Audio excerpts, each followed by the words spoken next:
Hello guys, how are you doing? Welcome back to Rule of Two Review, and today, let's discuss a little bit more of Metroid Prime 4. So as I brought up in my most recent Metroid video, which I'm sure you no doubt have seen, I do make a lot of Metroid videos and a lot of Metroid content, and especially since Metroid Prime 4 was announced at E3 last year. And today's Metroid video is going to be similar to some videos that I've made in the past, a little bit more of a speculation sort of piece and a theorizing video over what kind of things we can expect in Metroid Prime 4 that might actually be different and shake up the formula. The last time I made a video about this was many months ago, probably sometime in the summer or near the end of the summer. Since then, a couple of big things have happened in the Metroid world. Samus Returns did release, which is so fantastic. Of course, most recently, in the last couple of days, rumors and reports about Bandai being almost confirmed to be the developer of Metroid Prime 4 have also happened. We're still waiting for Nintendo or Bandai to officially confirm it to us, but at this point, we're pretty much running with the fact that it really seems like they will be the developer, or at least the co-developer of Metroid Prime 4, alongside of Nintendo and Tanabe, to bring this game to us. And so with all of that movement, and the fact that we know E3 will be coming up in the next 4 or 5 months or so, it's starting to feel a little bit more real. With all of this movement and this news and talk and conversation about Metroid Prime 4 out there in the world, it's like, hey man, this game really might be revealed to us in the next couple of months. As far as the release date, man, we all know that's a huge mystery. We really don't know what to expect there. I've been saying for so long I believe the game will be next year, a 2019 game. But hey, with movement and so much news and people talking about Metroid right now so early before Nintendo's even showed it to us, they really could pull that magic trick, man, where they reveal it at E3, or my theory is probably going to be right before E3, but regardless, they'll reveal it sometime this year, and maybe they'll say, and it's going to come out this year in October, and be this big fall holiday kind of release. Sure, that's totally possible, man. I've been saying that for a while, and I certainly want it, even though I'm still putting my money on 2019. And so with the game feeling more and more real, I wanted to discuss some of how I think they might want to change up the formula here. Now, a lot of this comes on the heels of the release of the Nintendo Switch, and the fact that we've seen Nintendo do so well with its franchises, and so well with changing up its franchises. And I know I did even discuss this exact thing in a video actually a couple of months ago, so maybe it was a little bit more recent than I really thought. But the idea of if they were to pull a Breath of the Wild, that's the big comparison and the easy thing to say. With Breath of the Wild, they changed up the Zelda formula so much, and it worked so well. It worked the best, better than anyone could have ever expected.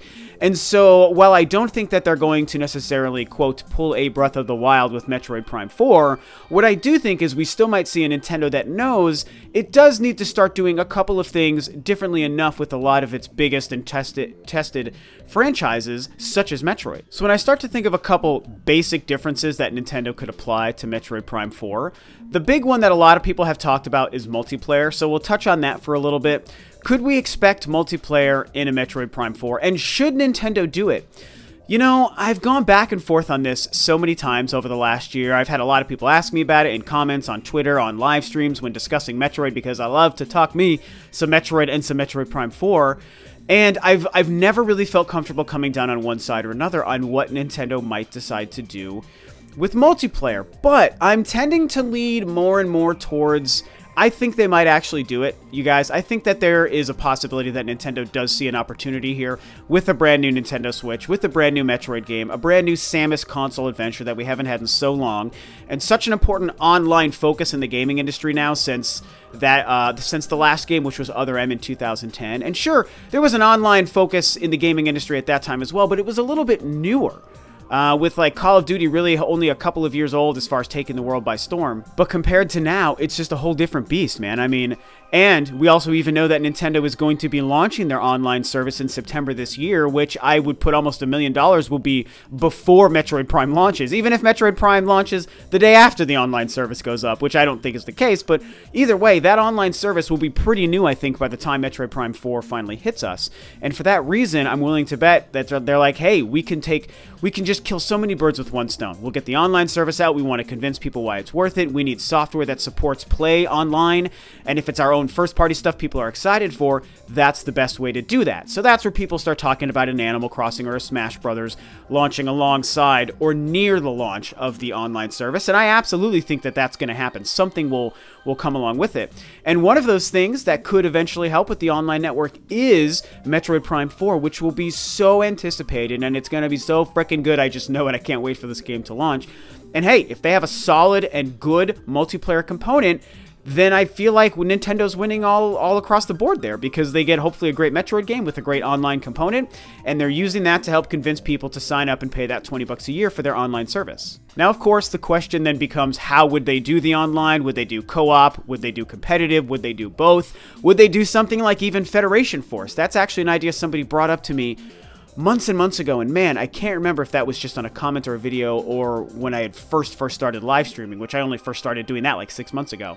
So it was recently, but somebody had brought the idea up to me of like, hey, you know, I know people hated Federation Force, but it was a pretty cool idea. What if the multiplayer component for Prime 4 was just a separate mode that operates just like Federation Force? And I gotta tell you guys, that actually was really cool sounding, man. I really, really liked the idea. I think that if Nintendo wanted to do that, and I'll tell you, I think they should, only from the sense that, yes, there was problems with the release of Federation Force and what they did there, but as somebody who still bought and played the game a lot, it's a really good game. The gameplay, the visuals, the presentation, the music, it's a really good game that is a lot of fun to play, and that co-op nature works really, really well. And so I think that there is something to taking that to the console space, and I think the way they would do that in a Metroid Prime 4, for example, so is not to kind of carry the taint of the Federation Force name and apply it to Metroid Prime 4 and like damage Metroid Prime 4. I think what they would want to do is probably not call it Federation Force mode or something, just call it something totally different, and just make it an aside to the game that does not impact the single-player campaign in any way, shape, or form.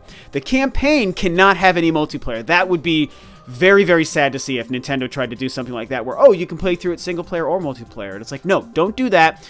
A Metroid Samus story only needs to do one thing, which is your Samus by yourself being a badass from beginning to end. So the campaign needs to do that.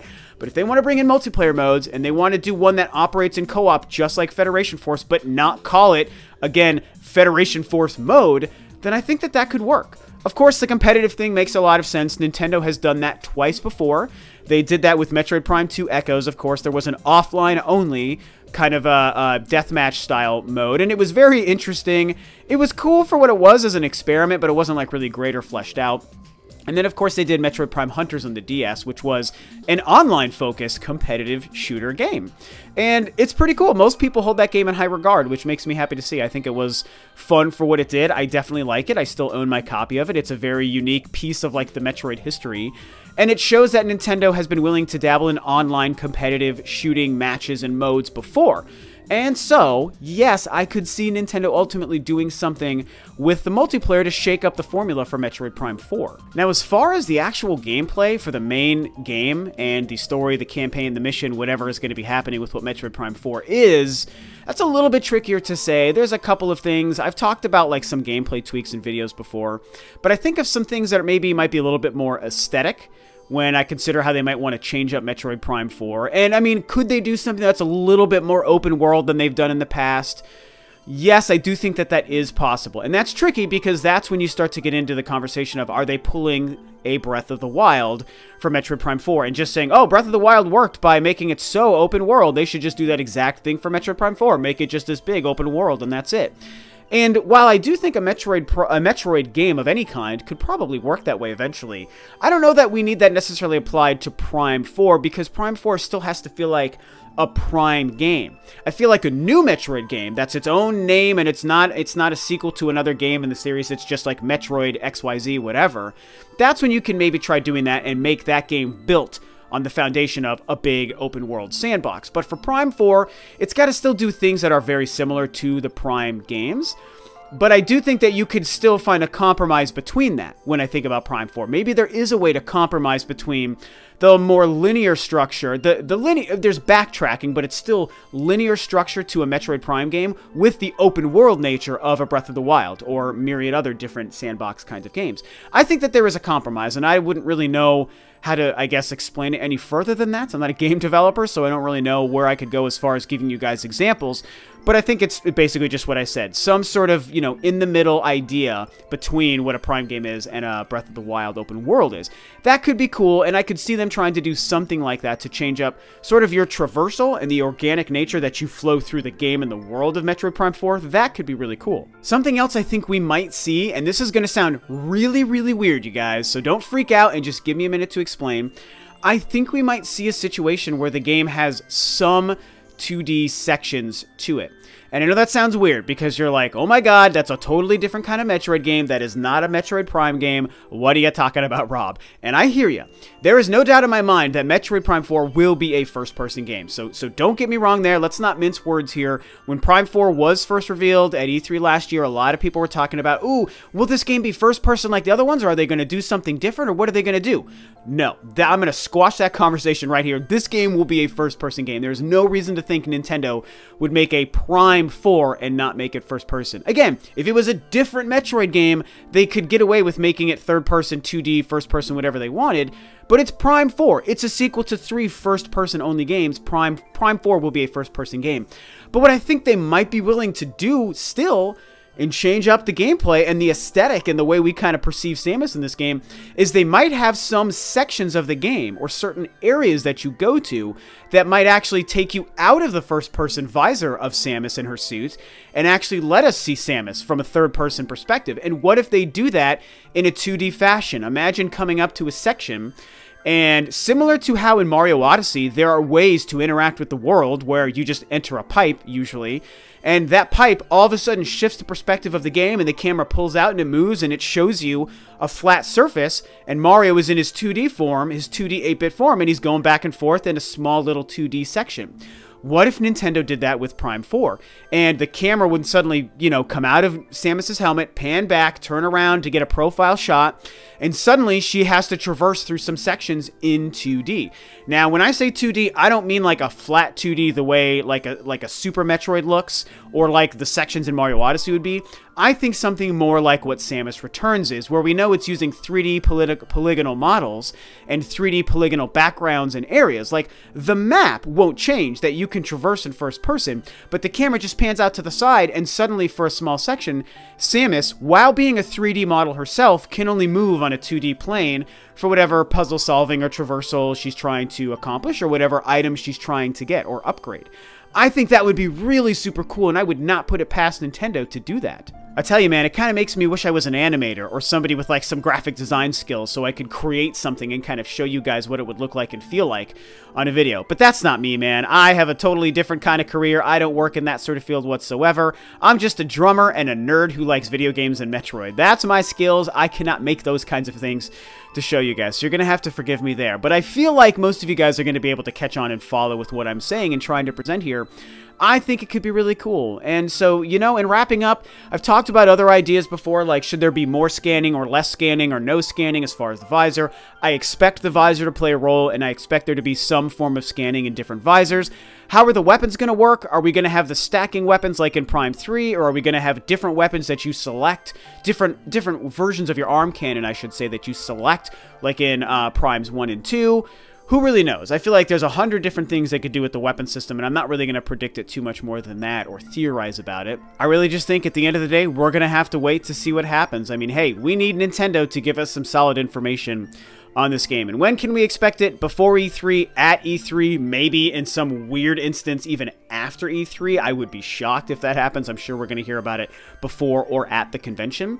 We're going to have to wait and see. You know, hey, we still have to have them confirm Bandai. Let's have somebody finally tell us, yes, Bandai Namco is the company making Metroid Prime 4, and here it is. Look at it, play it, talk about it, think about it. This is what it's going to be. Like, that'll be really exciting, man. I cannot wait for all of that stuff and information to happen and to come out to give us even more to talk about. And then, yeah, I'll get to make even more Metroid Prime 4 videos, and that'll be a good time for all. So, discuss Metroid Prime 4 below and some of the ideas I talked about. How do you think Nintendo might change the game? What do you expect to be different in Metroid Prime 4 compared to previous games?